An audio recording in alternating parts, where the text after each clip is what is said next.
everyone. This is Mirabon, and I'm back in the studio. Happy to be back for sure. I took a trip to Orlando and was there for a little bit.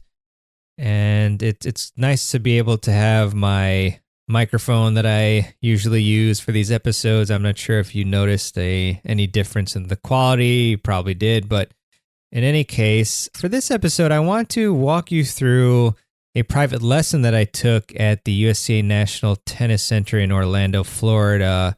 I think it'll be neat and a different kind of episode than normal. And then I'll give you actually 9 different tips that I got from my lesson.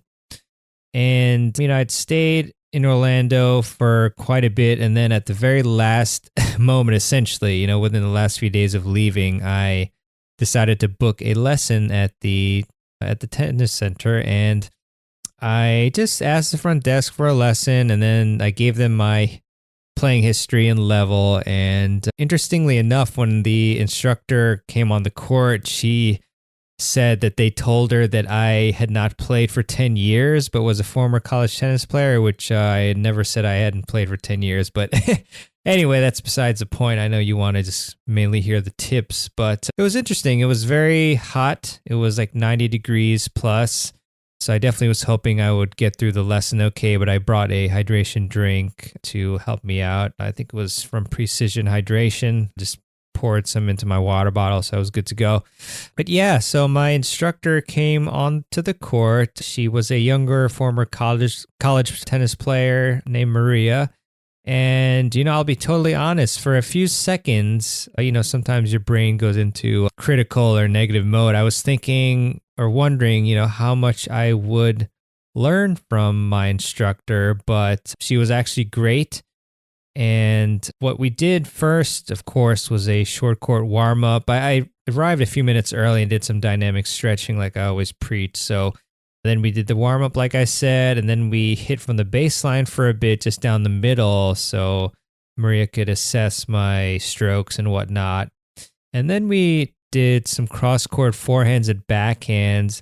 And so we first started with the cross-court forehands, and Maria was encouraging me to hit through my forehand and in front more. I think she was noticing that I was kind of brushing. I love to hit a lot of topspin on my shots, but she was encouraging me to hit through the ball, which is very valid. There's obviously times where you want to hit a more offensive flat ball. And I think, when I got some of those balls, she felt like I should have been hitting through them more rather than just spinning them back into the court. And then on the backhand cross courts, she noticed that my contact point wasn't always in the best place. Sometimes I was hitting the ball where the ball was hitting the more of like the top of the racket strings area rather than, the center. So we did work on that, and my backhand is not as strong as my forehand. And it's interesting, with the footwork on the backhand isn't as good as my forehand as well. So yeah, I think that was a really good reminder of trying to focus on the contact point. And that, it's very interesting. And I've had, quite a few instructors try to emphasize that and ask me to present on that particular topic, the contact point, which really just tells you how important it is. So I think if you can focus on having a consistent contact point alone, even not considering anything else, that automatically causes you to move better and position yourself better and strike the ball at a more comfortable, vicinity relative to where you are. So that's great. And then after the cross courts, we did a baseline game to 6 points where we would just kind of hit the first 3 balls down the middle of the point. Maria fed all of those. And then on the 4th shot, I would open up the court. So that was a good little game there that I was able to win. Not that it matters at all. And then we did some volleys. We warmed up our volleys, and after that, we did a 4-ball volley drill. We did it, I believe it was cross court each side.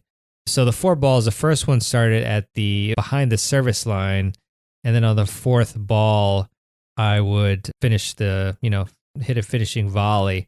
So The first thing that Maria noticed on my volleys, which this has been a big help moving forward, because I did practice with a friend after that, my friend Victor, and then I also had a government league match the other day, and I kept this in mind, and my volleys were much better, is that she noticed that I was kind of letting the racket head drop a bit too often on the volleys, and that's why some of my volleys were not penetrating the court enough, and I was losing some control. So as soon as she gave me that tip and to let me be aware of that I was doing that, I kept my wrist a bit more firm on the volleys in the sense of not letting the racket head drop after impact so much. I think naturally, it'll drop a little bit, sometimes. But in any case, just even thinking about trying to not let the racket head drop on the volleys was really great and immediately firmed up my volleys. So I love that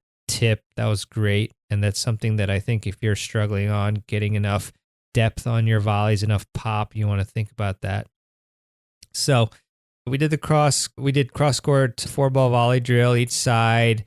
And then we did a 4-ball drill starting from the baseline. So we'd go shot from the baseline, and then an approach shot, then a deep volley, and then a finishing volley.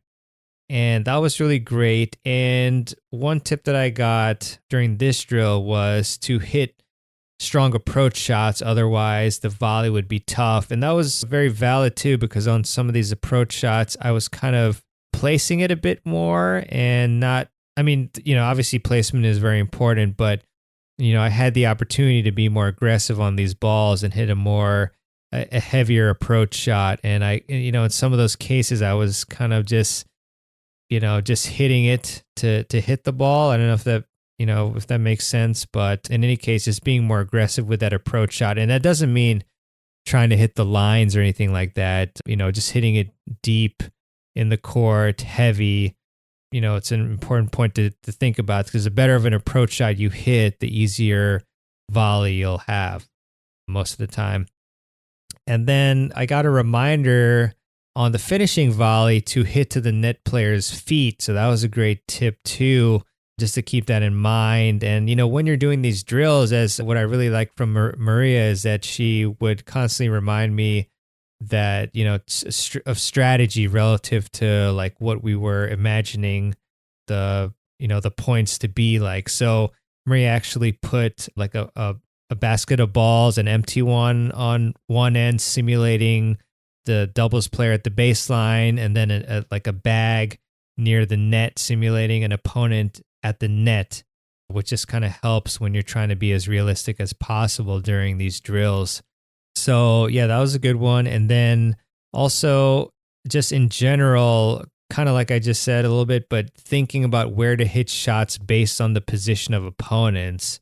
So that's why, on that finishing volley, instead of hitting the ball back cross court to the baseline player, you want to mostly hit that to the net player. And you don't want to let any sort of, I don't know how to say it, like courtesies or whatever to make you avoid or being scared of hitting it to the net player. You just want to finish the point off and be smart about it and hit to that net player, because they're not going to have much time to react.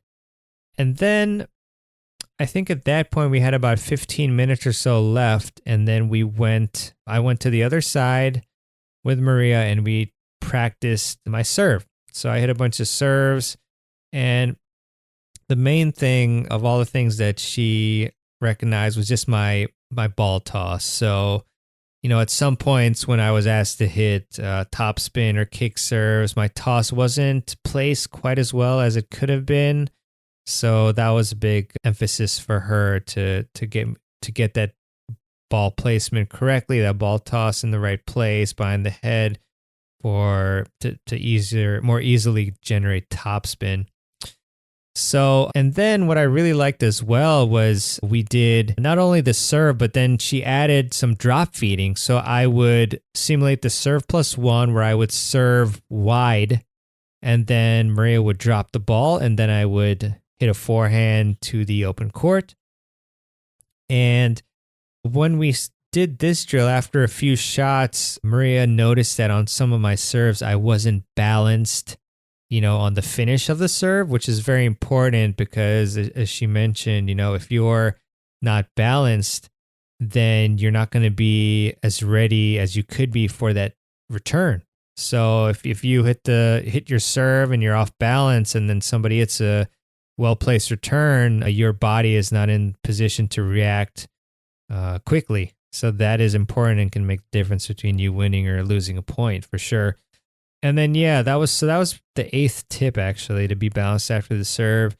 And then the last tip was it was actually, we kind of covered it, hitting the serve wide and then hitting the +1 to the open court. And then on occasion, you can hit the ball back behind the returner to wrong foot them if they're used to you hitting into the open court.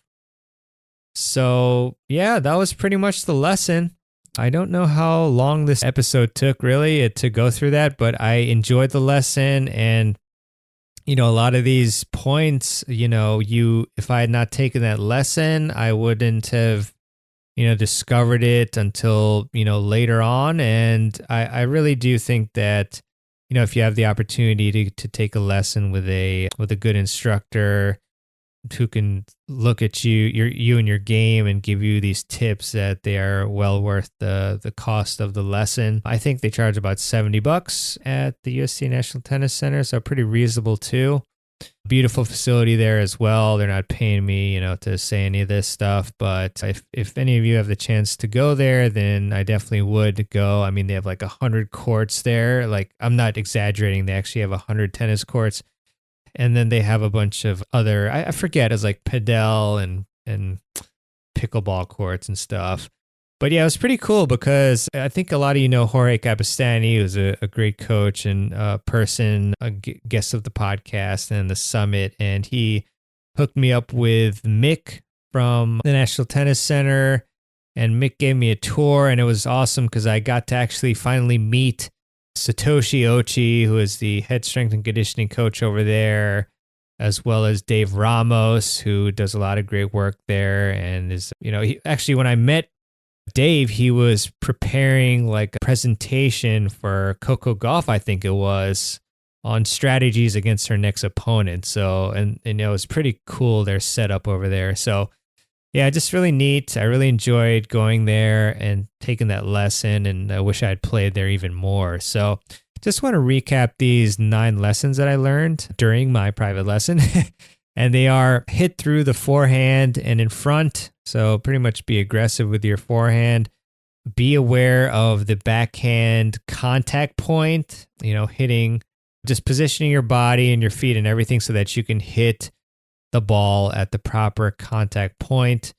And then keeping the racket head up after contact on volleys, super important if you want to have a solid volley.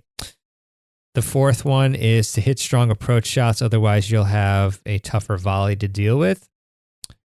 Tip number 5 from the lesson is hit the finishing volley to the net player's feet. Number 6 is think about where to hit your shots based on the position of your opponents, especially when you're drilling. You want to pretend, if you're a doubles player mainly, that when you're drilling, there's an opponent at the net on one side and at the baseline on the other side, or whatever configuration you want. It just makes it more realistic. And then number 7 is your serve toss. You really do want to think about your serve toss and place it properly.